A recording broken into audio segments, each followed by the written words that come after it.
ಸೀರೆಗೆ ಸೆರಗನ್ನು ಸರಿಯಾಗಿ ಹಾಕಿಕೊಂಡು ಬಂದಿದ್ದೆ. ಇದು ನನ್ನ ಎದೆಯ ಸೆರಗನ್ನು ಜಾಡಿಸಿದ್ಯಾ? ಮತ್ತೆ ಕೆಲಸ ಹಿಂದೆ ತೋರದ ಕೆಲಸ. ಹೌದೌದು. ಅಂದ್ರೆ ಹಿಂದೆ ಅಂದ್ರೆ ಯಾರು? ನನ್ನ ಹಿಂದೆ ಬಂದವರು ಮಾರುತ. ಆ ಮಾರುತನೇ ಗಾಳಿಯನ್ನು ಬೀಸುತ್ತಾ ಬೀಸುತ್ತಾ ನನ್ನ ಸೆರಗನ್ನೇ ಹಾರಿಸಿದ್ದಾರೆ.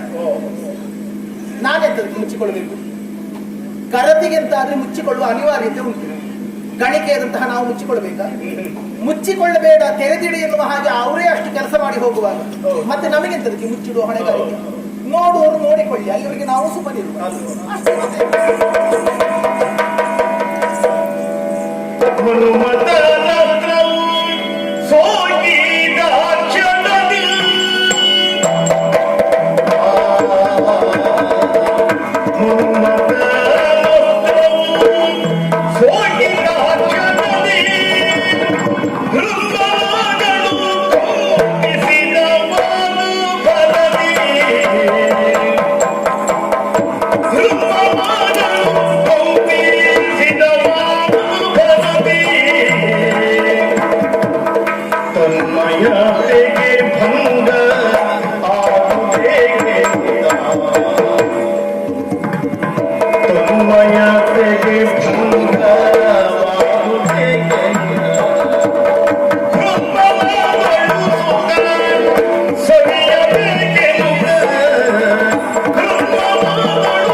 ತಪಸ್ಸಿಗೆ ಕುಳಿತು ಎಷ್ಟು ಸಮಯ ಕಳೆಯಿತು ನನಗಂತೂ ಗೊತ್ತಿಲ್ಲ.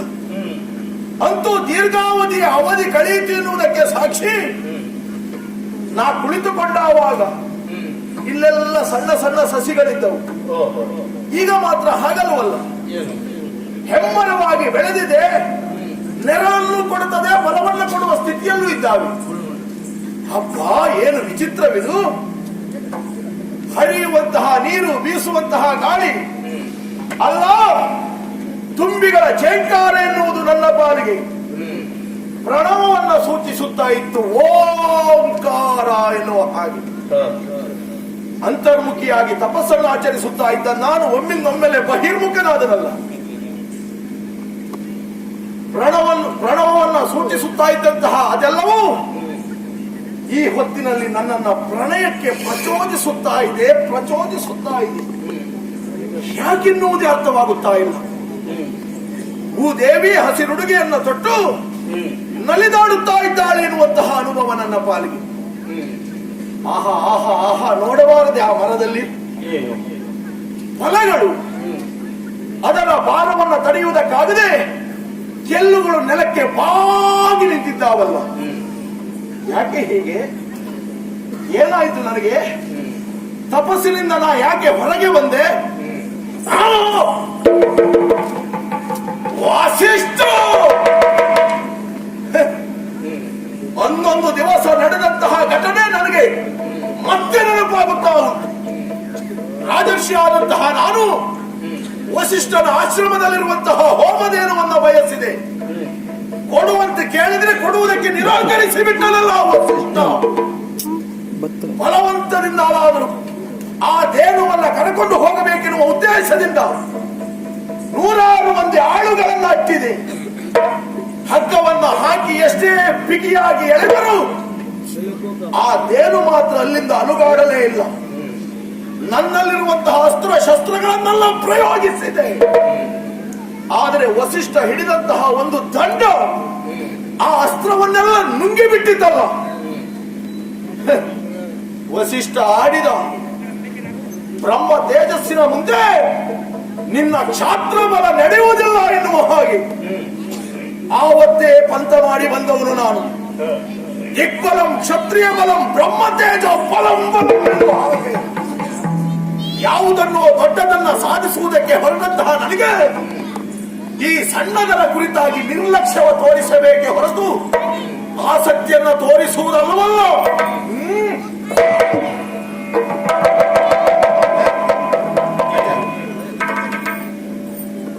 ನಾನೆಷ್ಟೇ ಪ್ರಯತ್ನ ಪಟ್ಟು ನೋಡಬಾರದು ನೋಡಬಾರದು ಅಂತ ಎಣಿಸಿದ್ರು ಕೂಡ ನನ್ನ ಮನಸ್ಸು ಮಾತ್ರ ನೋಡು ನೋಡು ನೋಡು ಎನ್ನುವ ಹಾಗೆ ನನ್ನನ್ನು ಪ್ರಚೋದಿಸುತ್ತಾ ಉಂಟಲ್ಲ. ನಂದನ ವನಕ್ಕೆ ನಾನು ಬಂದನೋ ಅಥವಾ ನಾನಿದ್ದಲ್ಲಿಗೆ ನಂದನವನೇ ಬಂತು ನನಗಂತೂ ಅರ್ಥವಾಗುವುದಿಲ್ಲ. ಅಪ್ಪ ಅಪ್ಪ ಅಪ್ಪ ಏನದು ಏನದು? ಓ, ಆ ಮಾವಿನ ಮರದ ಮೇಲೆ 2 ಕೋಗಿಲೆಗಳು ಜೋಡಿಯ ಹಾಗೆ ನಿಂತು ಹೇಗೆ ಕುಹು ಕುಹು ಕುಹು ಅಂತ ಸ್ವರವನ್ನ ತೆಗೆಯುತ್ತಾ ಉಂಟು. ಓ, ಈ ಕಡೆಯಲ್ಲಿ ಜಿಂಕೆಗಳೆರಡು ಮೈಥುನ ಕ್ರಿಯೆಯಲ್ಲಿ ತೊಡಗಿದ್ದಾವಲ್ಲ. ಚಿಚಿ ಚಿಚಿ, ಅದೆಲ್ಲ ನಾವು ನೋಡುವುದಲ್ಲ ಸ್ವಾಮಿ. ಎಷ್ಟೇ ಗಣು ಮುಚ್ಚುವುದಕ್ಕೆ ಪ್ರಯತ್ನ ಪಟ್ಟರು ಮುಚ್ಚಲಿಕ್ಕಾಗುವುದಿಲ್ಲ. ಒಂದ್ಸಾರಿ ನೋಡು ನೋಡು ಅಂತ ಮತ್ತೆ ಕಣ್ಣು ಬಿಡ್ತಾ ಇದ್ದೇನೆ ನಾನು. ಈ ಕಡೆಯಲ್ಲಿ ಸರ್ಪಗಳೆರಡು ಎಣೆಯಾಡುತ್ತಾ ಇದ್ದಾವೆ. ಎಲ್ಲ ಜೀವಿಗಳಿಗೆ ಜೋಡಿ ಜೋಡಿ ಉಂಟು, ನಾನು ಮಾತ್ರ ಒಂಟಿಯಾಗಿ ಹೋದೆ. ಇಷ್ಟೊತ್ತಿಗೆ ನನಗೊಂದು ಜೋಡಿ ಸಿಕ್ಕಿದ್ದಿದ್ರೆ ಆ ಪಕ್ಷಿಗಳ ಹಾಗೆ, ಆ ಸರ್ಪದ ಹಾಗೆ, ಈ ಜಿಂಕೆಯ ಹಾಗೆ ನಾನು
ಚಂಡಮುನಿ ಭ್ರಮೆಗೊಂಡು ನುಡಿದನು ಕಂಡರಂತದುಡೋದನೆ. ಚಂಡಮುನಿ ಭ್ರಮೆಗೊಂಡು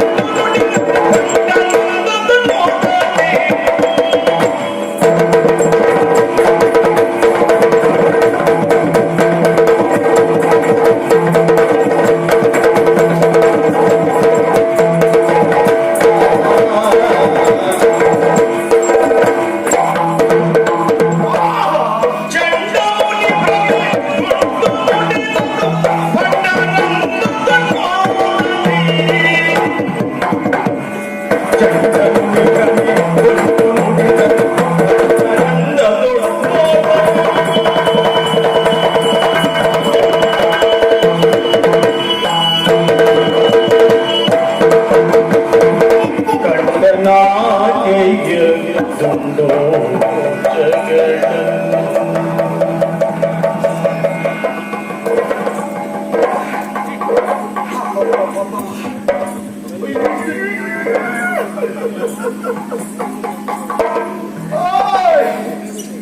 ಕಂಡೆ ಕಂಡೆ ಕಂಡೆ. ಏನು ಕಂಡೆ? ಒಂದು ಮಿಂಚು ಬಂದಂತೆ ಕಂಡೆ. ಮೋಡದ ಮರೆಯಲ್ಲಿರುವ ಮಿಂಚೊಂದು ನನ್ನ ಕಣ್ಣಂಚಿನಲ್ಲಿ ಸಾಗಿ ಒಂದು ರೋಮಾಂಚನದ ಅನುಭವವನ್ನು ಕೊಟ್ಟಿದ್ದಲ್ಲ. ಸಡಕ್ಕೆ ಬಳಕ್ಕೆ, ಮೇಲಿನಿಂದ ಕೆಳಗೆ, ಕೆಳಗಿನಿಂದ ಮೇಲೆ, ಆಚೆ ಈಚೆ, ಮುಂದೆ ಹಿಂದೆ, ಒಳಗೆ ಹೊರಗೆ, ಚಂದ ಚಂದ ಚಂದ ಅಂತ ಹೇಳಿದ್ರೆ ಚಂದವೇ. ಹೆಣ್ಣು ಅಪ್ಪ, ಅವಳ ನಡೆ ನೋಡಿ, ಅವಳ ಮುಖ ನೋಡಿ, ಅವಳ ಕಂಠ ನೋಡಿ, ಅಲ್ಲ ಅವಳ ಸೊಟ್ಟ ನೋಡಿ.